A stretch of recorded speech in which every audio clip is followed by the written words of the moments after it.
Meus irmãos, graça e paz, boa noite a todos.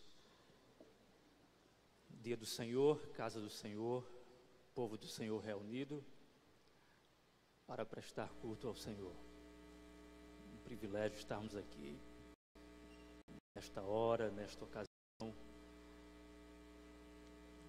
preparando o coração para participar da mesa do Senhor. Hoje temos a Santa Ceia. Já participaremos com o coração contrito, com o espírito quebrantado. Experimentaremos mais uma vez desse meio ordenado e deixado pelo nosso Senhor e Salvador Jesus Cristo. Hoje nós não iremos voltar para o Eclesiastes. Eu prometi aos irmãos que no mês de junho nós voltaríamos, mas hoje não. Nós iremos voltar esse domingo, o outro, certo? Voltaremos com Eclesiastes. Nesse domingo, o outro, nós teremos aqui conosco o reverendo Lucas Machado, um dos pastores lá da IPBE, juntamente com o reverendo Renan, e ele vai estar ministrando, retomando o Eclesiastes aqui conosco. E isto por duas razões. Uma delas, ele ministrou em cima do texto que nos cabe em sequência, né? O capítulo 4 do Eclesiastes. Acho que a partir do verso 4, eu ministrei parte do capítulo 3 e nós fomos até o versículo 3 do capítulo 4. Então falta aí uma boa porção do capítulo 4. Então ele ministrou esse texto lá na IPBE, então ele vai retomar com esse texto. E a outra razão para isso é que o texto é bem difícil. Eu gosto de deixar essas tarefas para os meus amigos. Eu vou jogar ele aqui na cova dos leões, né, para ele ministrar esse texto para a gente. Então nós retomaremos no terceiro domingo, né, desse mês de junho.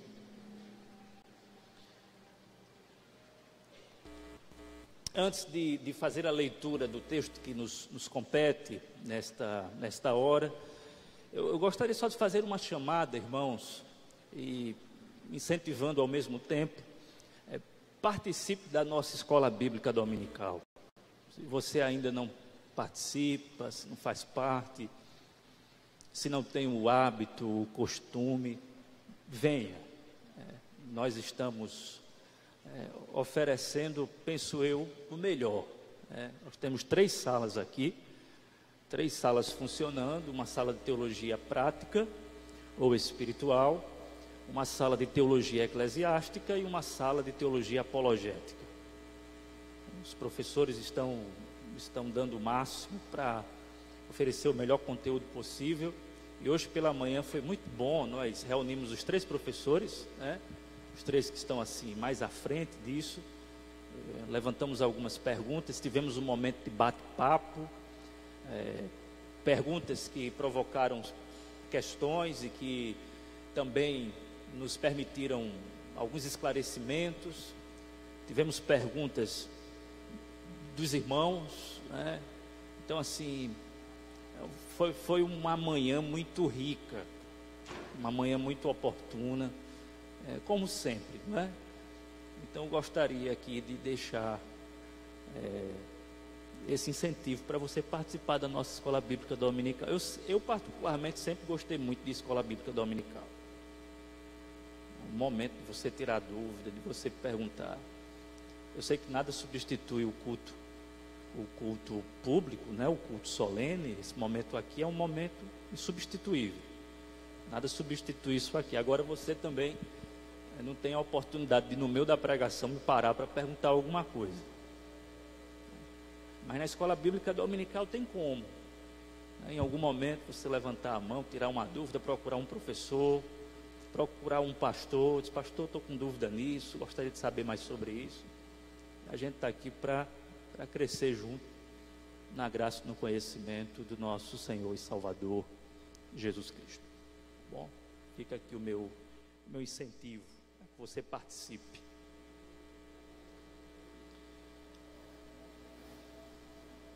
Salmo de número 51.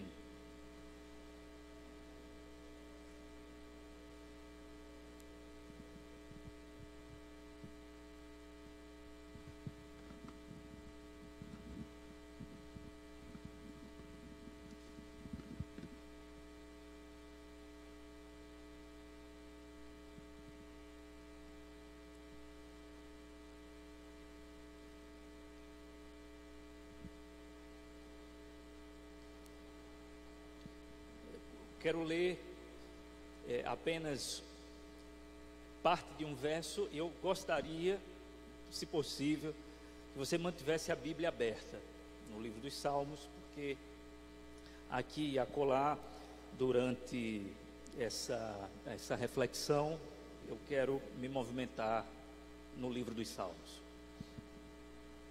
Salmo de número 51, Salmo de Davi, versículo de número 4.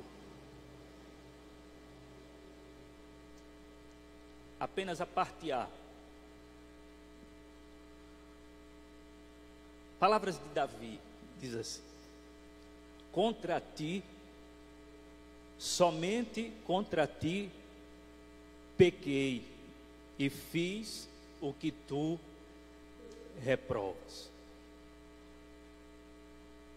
Pequei, Senhor, e fiz o que tu reprovas. Contra ti, somente contra ti, pequei e fiz o que tu reprovas. Senhor, nos ajude nesta hora de profecia, onde a tua palavra é ministrada aos corações e assim a tua igreja é edificada. Nós precisamos da tua unção, da tua graça que nos capacita, da iluminação do teu Santo Espírito que ilumina o nosso entendimento, do fogo também que aquece o nosso coração. E com isso nós gostaríamos de atingir o propósito supremo do culto, que é glorificar o teu santo nome. Assim nós oramos no nome bendito de Jesus Cristo. Amém. Eu não sei se você já se deu conta, mas as Sagradas Escrituras não contêm censura. Você não vai encontrar em parte alguma da Escritura algum tipo de censura. Por exemplo, nós temos fatos, acontecimentos, situações que se revelam de uma forma, de um modo, de uma maneira para nós, que uma pessoa com muito escrúpulo pode até se assustar e dizer: isso está mesmo na Bíblia, isso aconteceu. A grande verdade, e aqui fazendo já um trocadilho, a grande verdade é que a Bíblia, ela não fala apenas sobre a verdade, mas ela fala a verdade. A Bíblia Sagrada está interessada, em parte, na verdade nua e crua, nos fatos como eles são. Ela não tem censura.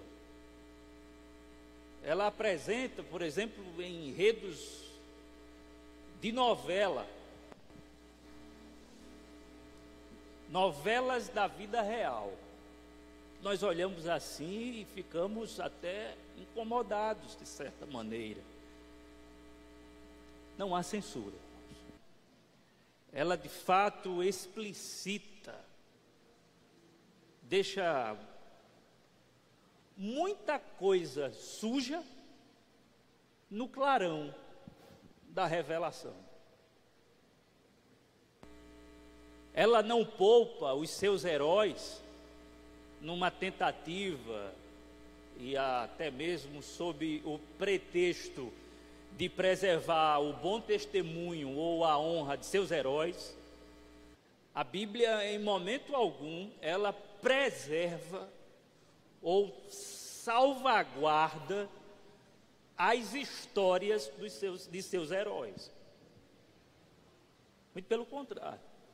Ela abre a janela da casa, abre a porta e a gente fica sabendo das coisas que aconteceram e que não são tão agradáveis assim. nenhum outro personagem da Bíblia, irmãos, por falar nisso, em heróis, personagens que nós admiramos, né? Nenhum outro personagem na Bíblia ganha tanto espaço nas páginas das Escrituras como Davi. E você já deve estar imaginando em que ponto eu quero chegar. Sim, de fato, nós temos muitos exemplos de Davi, exemplos positivos. Por exemplo, a reverência que ele tem para com a vida de Saul. Ora, estamos falando de um matador de gigantes, alguém que sabia matar. Mas nós precisamos elogiar o homem que encontra Saul, que pode matar Saul, mas resolve reverenciar a vida do rei e dizer que não vai tocar no ungido. Então há muitos pontos, né, que devem ser destacados, pontos que são virtudes. Mas, amados, como já disse Eugene Peterson, a vida de Davi é um labirinto de ambiguidades, não muito diferente da nossa vida. Porque ele é capaz sim, de prestar reverência à vida de um rei que está ameaçando a sua própria vida, mas ao mesmo tempo ele é capaz de cometer 2 pecados hediondos, 2 crimes, que é justamente o adultério cometido contra o Senhor em primeiro lugar, ele mesmo diz isso, mas com Betseba, e depois o homicídio, uma vez que ele manda matar o seu grande amigo, para que ele, porventura, não fique sabendo, ou eventualmente não fique sabendo da situação. A história toda que você já conhece. Agora, se tem uma coisa que também não falta na vida de Davi, é confissão. Davi se tornou especialista ou mestre na arte da confissão. Ele nos oferta, ele nos presenteia orações de confissão, orações que são dramáticas e ao mesmo tempo orações que são belíssimas. E com isso ele nos ensina, ele nos mostra um caminho a seguir, ele nos conduz para uma prostração diante de Deus, quando nós não sabemos mais o que fazer, quando chegamos em situações extremas de pecado. Porque, amados, uma das questões mais gritantes que habitam a nossa alma, ou que habita a nossa alma, é justamente quando nós pecamos contra Deus e não sabemos o que fazer. Penso que falar sobre isso, ou pensar sobre isso, é muito oportuno, uma vez que estamos diante da mesa do Senhor, e eu sei que tem muito coração aqui, que está sufocado, muita alma que está abatida, muito espírito que está desanimado, muita gente se perguntando, será que eu posso participar da mesa do Senhor? Será que eu posso comer e beber? Será que o Senhor me perdoou? Eu pequei e agora o que é que eu faço? Como proceder? O que é que eu devo fazer? E Davi nos ensina que ao pecarmos contra o Senhor, só nos resta uma coisa.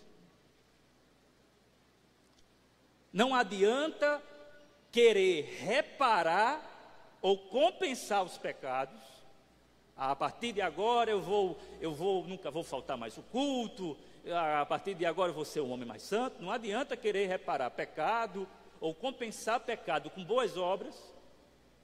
Tampouco não adianta se desesperar, como algumas pessoas que chegam no extremo de querer tirar a própria vida, não aguentando o peso da culpa, o quão insuportável é viver debaixo do jugo do pecado e da acusação de Satanás, que diz na consciência dessa pessoa que você não é filho de Deus, que você não é amado pelo Senhor e que você caiu em profunda desgraça. Davi nos ensina, através do que ele nos lega como orações de confissão de pecado, ele nos ensina o que fazer, e o que fazer? Confessar. Simplesmente confessar. São 150 salmos. Dos 150, nós temos 73 que são atribuídos a Davi, ou de autoria davídica. Embora alguns desses salmos, dos 73 que são atribuídos a ele, não tenham sido escritos por ele, mas em homenagem a ele.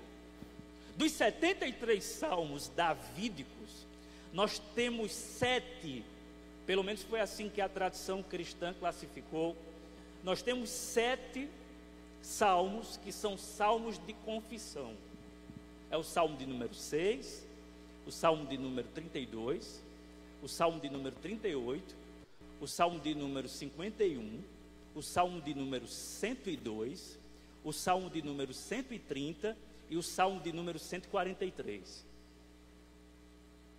Nesses salmos, nós podemos encontrar respostas sobre como confessar o nosso pecado a Deus. Sendo assim, eu gostaria de compartilhar com vocês como proceder, como ir para o Senhor em oração de confissão. Aprendendo com Davi, em primeiro lugar, como devemos confessar os nossos pecados? Como é que nós devemos ir à presença do Senhor, confessando a Ele os nossos pecados? Em primeiro lugar, nós devemos confessar os nossos pecados derramando lágrimas de arrependimento diante de Deus. No Salmo de número 6, que é um dos salmos de confissão, Davi nos diz que a sua cama ou o seu quarto ficou encharcado de lágrimas de arrependimento, em outras palavras. Salmo de número 6, versículo de número 6, ele diz: estou exausto de tanto gemer, de tanto chorar, inundo de noite a minha cama, de lágrimas encharco o meu leito. O seu quarto, por causa do seu pecado, da sua convicção de pecado e do quão afrontoso é pecar contra o Senhor do cosmos, do universo, que nos criou em amor e que nos constrange o tempo inteiro com o seu amor. Davi, ele se derrama em oração de confissão com lágrimas. Ele chora. Ele não se coloca, irmãos, como um valente, como alguém que se esquiva das suas emoções negativas e diz: eu não vou tratar disso. Não, ele chora. Ele enfrenta isso chorando.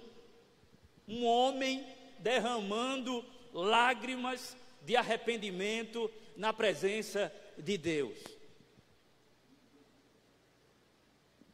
Eu sei que o choro nem sempre é um sinal inequívoco de arrependimento verdadeiro.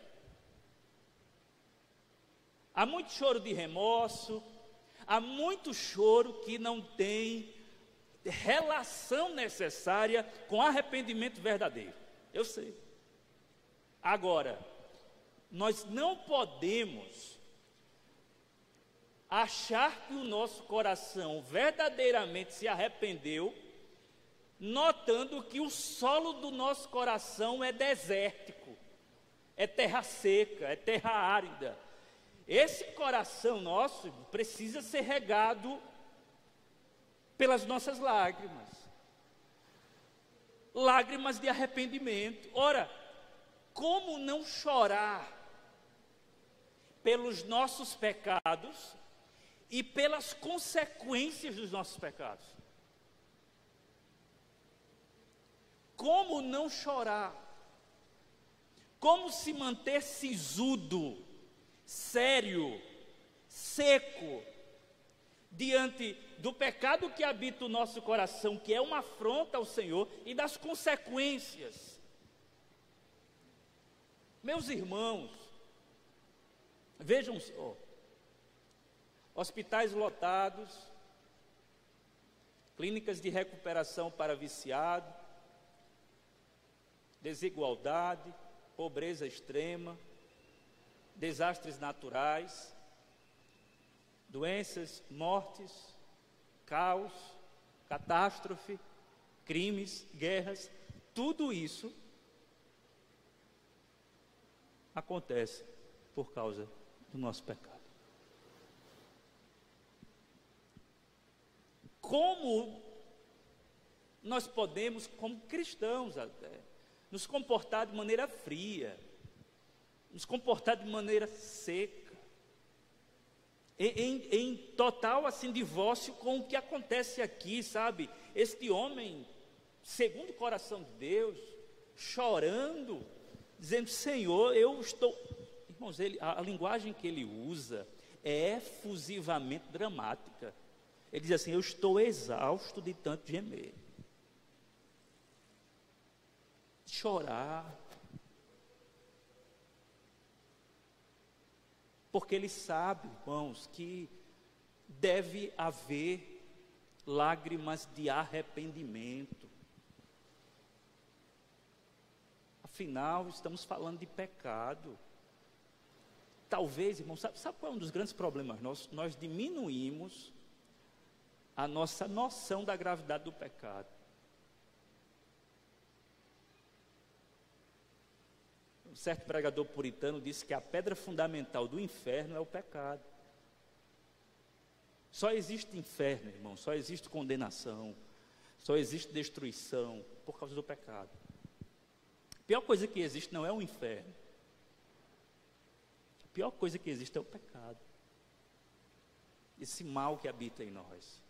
E nós devemos sim, portanto, derramar lágrimas. Qual foi o seu pecado que você cometeu?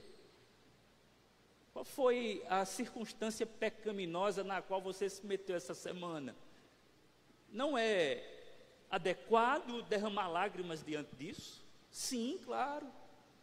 E talvez você esteja dizendo assim: pastor, eu chorei tanto essa semana, eu já derramei tanta lágrima, eu já assim, me derramei tanto na presença de Deus, eu estou como Davi.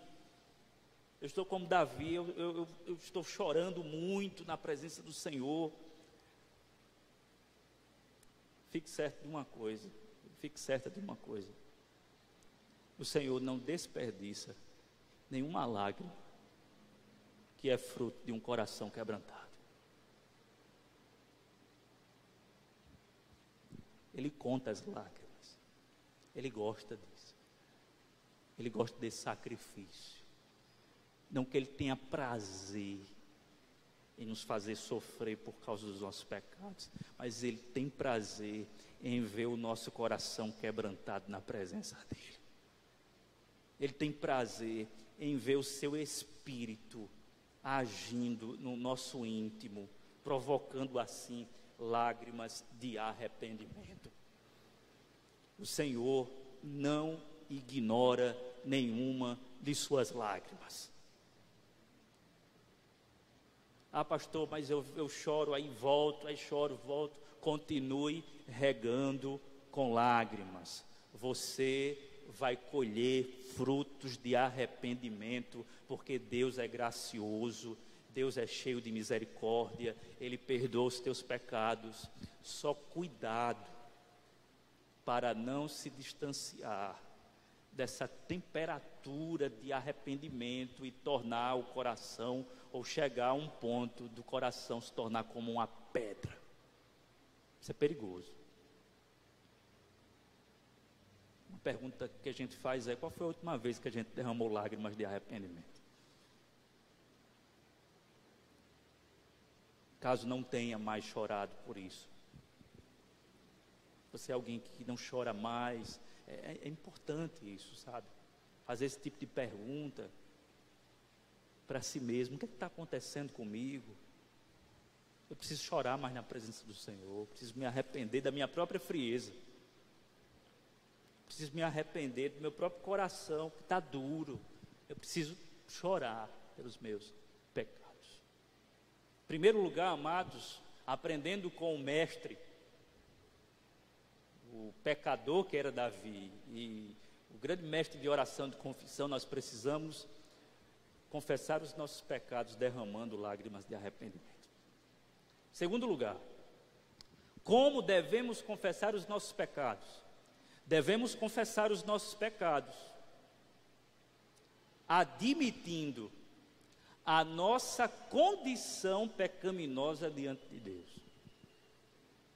E aqui, irmãos, eu quero dar um passo a mais na compreensão dessa aproximação que nós precisamos fazer diante do trono de Deus, a fim de não apenas confessarmos os nossos pecados, mas sim de admitirmos a nossa condição pecaminosa. Porque é justamente isso que ocorre no Salmo de número 51. Davi, ele não apenas pede perdão pelos crimes, pelo crime de sangue, por exemplo, que ele vai destacar aqui.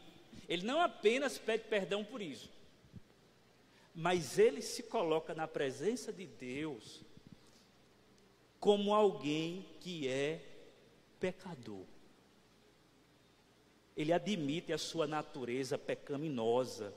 E isso aqui, irmãos, é de um aprofundamento existencial, porque a compreensão da realidade de quem se é e de quem é Deus, isso aqui muda tudo.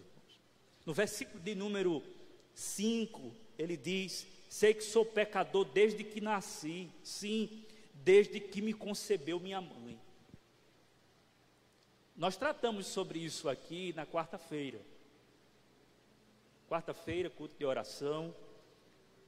Eu até faço o convite aqui, participe também. Próxima quarta-feira a gente tem culto de oração. Estarei aqui com os irmãos, orando.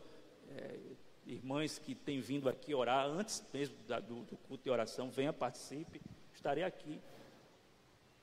Nós vimos quarta-feira passada, essa quarta agora, a necessidade que nós temos de perceber, de compreender, e essa compreensão é fruto de um coração quebrantado, como nós vimos, de compreender a nossa condição pecaminosa. Ou seja, nós não apenas pecamos, nós somos pecadores. O fato de você não cometer nenhuma ação pecaminosa, não significa que você é imune ao pecado. O pecado está aí dentro de você, é sua condição. Você é pecador, eu sou pecador, nós somos pecadores. E nós temos, sabe, irmãos, não apenas pelo engano do nosso próprio coração, preste bem atenção nisso, não apenas pelo engano do nosso próprio coração, mas pela ludibriação diabólica de Satanás, nós temos uma tendência de não percebermos a nossa condição pecaminosa.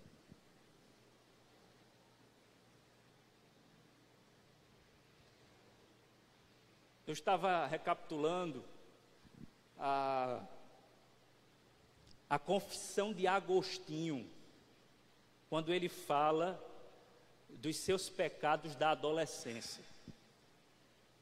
Confissões é uma obra que todo cristão deveria ler, e deve ler sempre. Confissões de Agostinho. No volume 2, ou no livro 2, melhor dizendo, Agostinho, ele conta, ele descreve as suas artimanhas. E mais precisamente, ele fala sobre o furto de peiras. Ele diz assim: eu e meus amigos costumávamos nos divertir, isso com 16 anos de idade. Ele tinha 16 anos de idade, ele diz isso. 16 anos de idade, ele diz: nós nos divertíamos e na volta, nós costumávamos balançar o pé de pera e de outras frutas. Não porque a gente tinha necessidade de banquetear-se, mas porque nós gostávamos de cometer o ato. Ele diz assim: não era por falta de justiça, era por excesso de maldade. Ele vai mais além e diz assim: olha, eu não queria algo desonesto, eu queria a própria desonestidade. E ele ainda avança e diz assim: eu fazia isso, eu roubava pera para dar aos porcos, eu não precisava de pera, mas eu roubava pera em abundância para dar aos porcos, por prazer de cometer o pecado.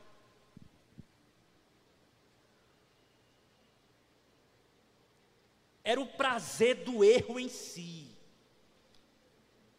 Ele confessa isso. Ele mesmo se diz assim, um ser embrutecido, alguém mau, alguém perverso, que precisa da graça de Deus, precisa do perdão do Senhor. E ele vê o seu coração querendo cometer o crime, querendo cometer o pecado pelo pecado. Disse: eu gostava do que era proibido, pelo proibido em si, pela quebra em si, não pelas consequências, não pelo prazer, mas pelo prazer de quebrar o próprio mandamento. Às vezes a gente não tem ideia da nossa própria condição pecaminosa.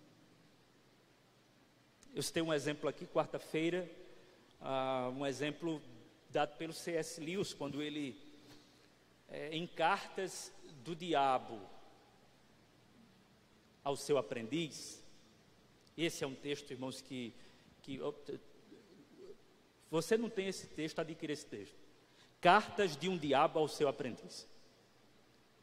É uma ficção que aponta para uma realidade, né? A realidade espiritual de uma estrutura espiritual infernal que age para comprometer a espiritualidade dos fiéis. E aí tem uma situação que é na carta 17, são numeradas, né? A carta 17 do tio diabo para o sobrinho demônio é falando sobre o pecado da gula. E aí o que não é tão experiente, que é o sobrinho, está tentando fazer com que os cristãos, os fiéis, caiam no pecado da gula. Está tentando trazer esse assunto. E aí o experiente tio diz assim: não faça isso, nós já retiramos esse assunto de questão. E outra, nós substituímos esse pecado da gula por uma outra coisa. Eles não acreditam mais nisso, deixem eles. Eles agora acreditam que são sofisticados de um ponto de vista gastronômico.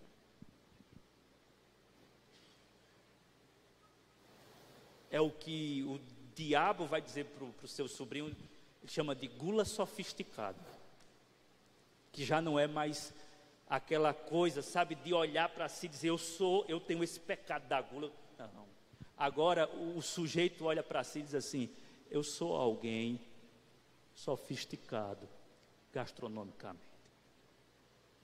E aí esse sujeito chega num restaurante, pede uma carne, e essa carne ela precisa vir assim no ponto. Se não chegar no ponto que ele quer, ele reclama, é mal-humorado, diz que não presta, diz que não vale a pena, e aí ele vai contando a subtileza de Satanás. O sujeito se torna um apreciador, ele já mudou, ele não é mais aquele homem, sabe, que come de tudo, não. Ele é alguém que sabe até combinar o tipo de comida, o tipo de carne com o tipo de bebida. E através, ou por meio dessa sofisticação gastronômica, Satanás vai escondendo do sujeito a sua percepção de si mesmo acerca da sua própria condição de gula.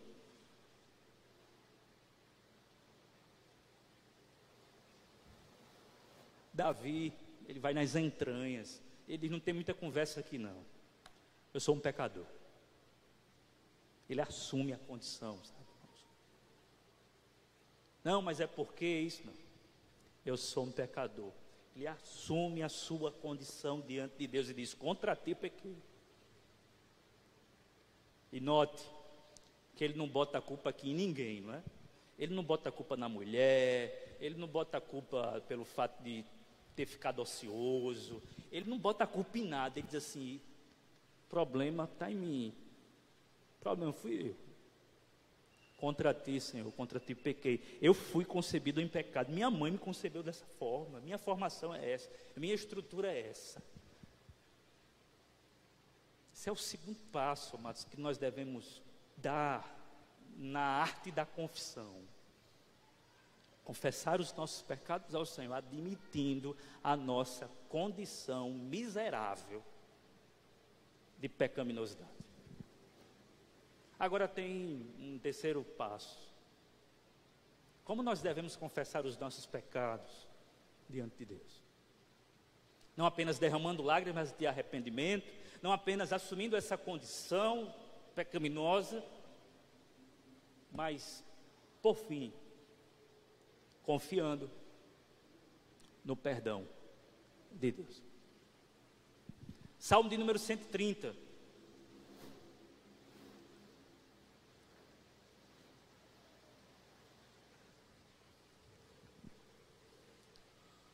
Versos 3 e 4, o salmista Davi diz assim: se tu, soberano Senhor, registrasses os pecados, quem escaparia?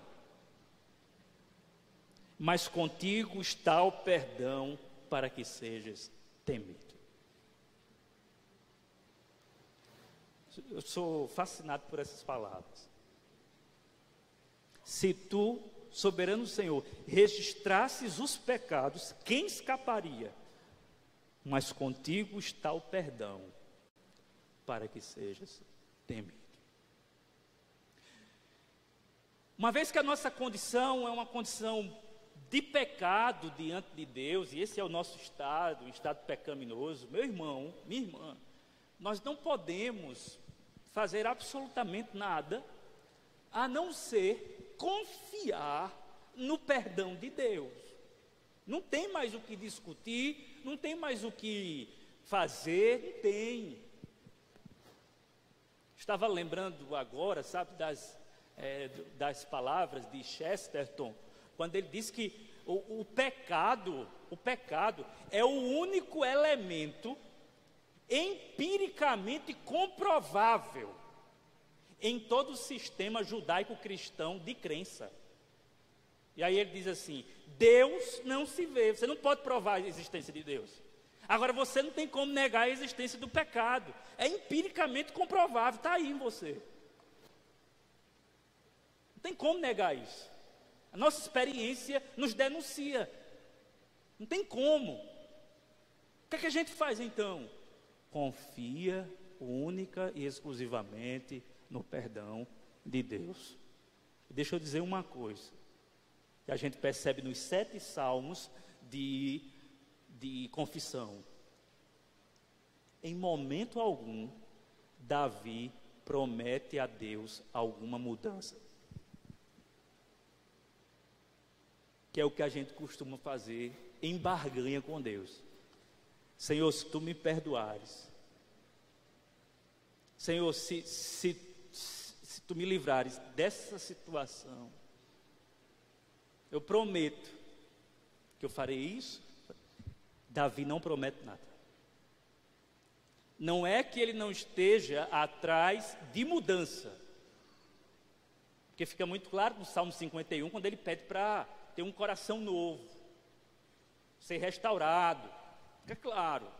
Mas ele não barganha com Deus. Deus não aceita barganha. Não fique prometendo a Deus que vai ser uma pessoa melhor. Ele sabe quem você é. Senhor, eu prometo que depois dessa Santa Ceia, se o Senhor permitir eu participar dessa mesa, essa semana eu vou ser uma pessoa mais dedicada. Não prometa não. Você não cumpre. Eu estou muito distante de cumprir essas coisas. Somente Deus, irmãos, pode transformar o nosso íntimo. Somente Deus pode criar novas disposições. O que nós devemos fazer é: Senhor, transforma a minha alma, Senhor, transforma o meu ser, Senhor, muda os meus pensamentos, Senhor, renova a minha mente, Senhor, faz um milagre na minha vida. É isso que nós precisamos fazer: confiar no perdão de Deus e confiar na mudança que provém de Deus, somente. Davi, em momento algum, promete a Deus absolutamente nada. Se o Senhor me perdoar, eu vou fazer isso. Não precisa prometer nada. Quem te promete é o Senhor. E Ele promete perdão para você. Ele diz para você que se você se arrepender dos seus pecados, Ele lhe perdoa. E isso por causa, irmãos, do único e suficiente sacrifício. O sacrifício de Cristo Jesus, que nos limpa, que nos purifica, que é a base da nossa justificação diante do Pai. O Senhor nos perdoa de todo o pecado.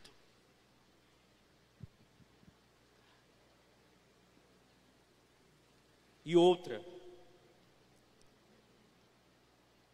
Ele não fica registrando,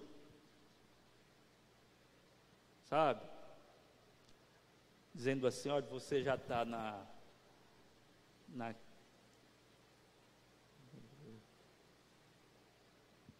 sexta ceia, e eu estou aqui vendo. A gente fica com a suspeita, né? Dessa vez, Ele lança teu pecado no mar do esquecimento. Não é porque Ele tem amnésia, não. Ou Ele sofre de algo do tipo. Claro que Ele sabe de tudo, irmãos. O que Ele quer dizer, o que o texto sagrado quer dizer com isso, é que o Senhor, Ele não conta mais isso. Uma vez perdoado, acabou, não tem o que ver. O Senhor já te perdoou. Por isso que eu gosto, vamos dizer aqui, eu gostaria de partir para os finalmente, por isso que eu gosto, sempre que tenho a oportunidade de replicar ou de reproduzir a história contada pelo Brennan Mann, em seu livro O Evangelho Maltrapilho. O Brennan Mann fala de uma senhora que morava em uma determinada cidade, uma cidade pequena. E os boatos era que a senhora, muito religiosa, estava tendo encontros semanais com Jesus. O líder religioso daquela cidade ficou sabendo desse boato, foi até a casa dessa senhora religiosa e disse: minha senhora, eu fiquei sabendo que você tem tido encontros com Jesus, Jesus tem falado com a senhora. Ela disse: Queria que o senhor soubesse disso, não, padre, mas já que o senhor está sabendo. Ele disse: pois olhe, da próxima vez que Jesus lhe visitar, me faça um favor. Pergunte a ele quais foram os meus pecados. Os pecados que eu cometi semana passada. A senhora disse: mas, meu senhor, isso não é coisa que se faça. Eu não quero entrar na sua vida, seus particulares, eu quero saber disso. Disse: não, por favor, se ele de fato está lhe visitando e você tem esse contato com ele, pergunte. Disse: já que o senhor insiste. O líder religioso foi para casa, agora trêmulo, porque ela aceitou o desafio. De repente a senhora liga: pode vir aqui em casa. Ele sai trêmulo, presbítero. Diz: meu Deus do céu, não acredito não, porque essa senhora está realmente tendo encontro com Jesus, e eu estou nessa situação. Chega na casa dela, ela manda ele sentar, pergunta se ele quer um chá. Ele diz: não, porque eu quero que a senhora trouxe com ele. Ela diz: sim. Ele falou com a senhora? Falou. Ele contou? Ela disse: senta aí um pouquinho. A mulher se senta, olha bem nos olhos dele e disse: ele falou comigo. Falou? Ele falou o quê? Ele disse a mim que não lembrava mais. Não lembrava mais. É claro, irmãos, que essa é uma história. O Senhor não está aqui à frente dessa mesa fiscalizando nossa vida, sabe? Para saber o que você fez, deixou de fazer. O Senhor está olhando para o nosso coração, vendo se encontra coração quebrantado, espírito contrito, gente arrependida. Afinal, irmãos, estamos aqui fazendo o quê? Se não confessando os nossos pecados e pedindo a Deus que tenha misericórdia mais uma vez das nossas vidas. Eu queria participar desse momento com você. Você que já é crente, discípulo de Jesus, já batizado, faz parte do corpo, e que está aqui constrangido, constrangida pelo amor de Deus revelado em Cristo Jesus. Gostaria de chamar os oficiais aqui à mesa, reverendo Lorinaldo, os nossos presbíteros, diáconos.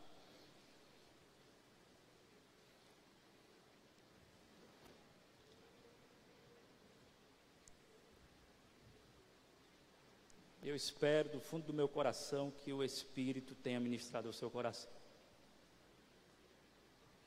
E que você saia daqui dizendo: obrigado, Senhor, obrigado pela tua palavra, pela tua graça, pelo teu perdão.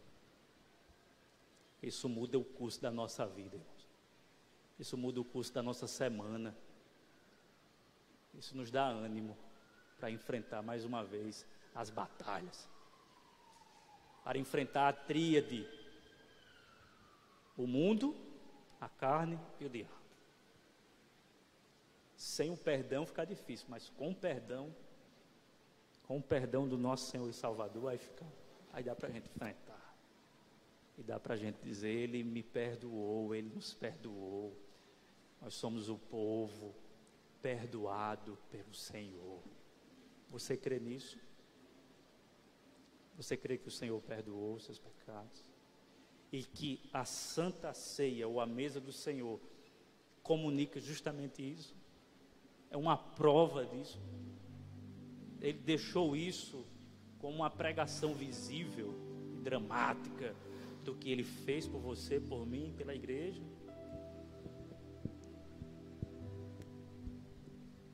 Você acredita o meu estava aberto que de também fato naquele canal.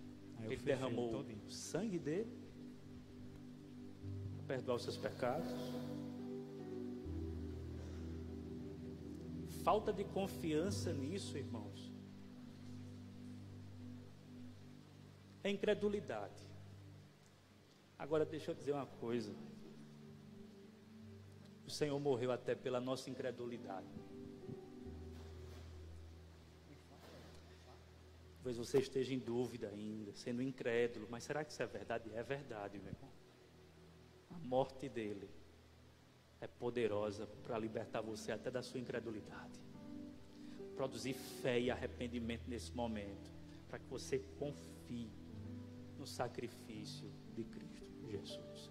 O Espírito Santo está apelando ao seu coração, dizendo: confie no que Cristo Jesus fez.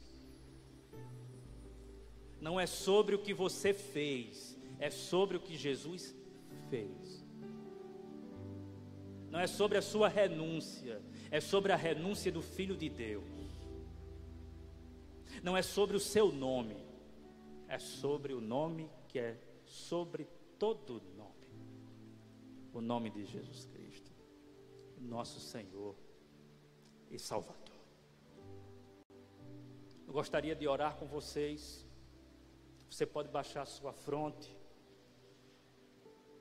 aproveitar para continuar o autoexame e dizer: Senhor, mais uma vez me perdoa. Me perdoe, Senhor, por tua graça, pelo teu amor. Senhor, nós estamos aqui diante da tua mesa. Não é a mesa da Igreja Presbiteriana Renascer, é a mesa do Senhor na Igreja Presbiteriana Renascer.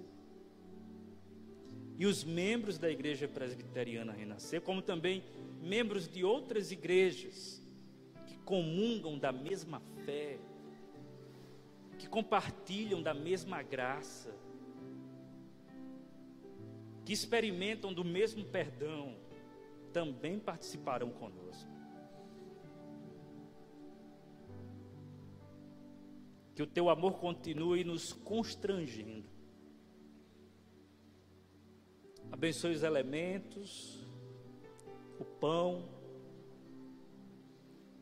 o vinho, o pão que representa o teu corpo, o vinho que representa o teu sangue, o sangue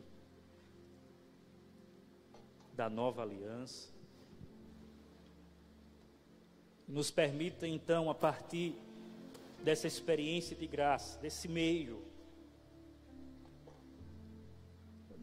não apenas o entristecer-se pelos nossos pecados, mas o alegrar-se com a tua salvação, com o teu perdão, com a tua graça. Muito obrigado por essa oferta de amor. Enquanto nós cantamos, eu vou distribuir os elementos com os nossos oficiais, e os nossos oficiais imediatamente estarão compartilhando com os irmãos.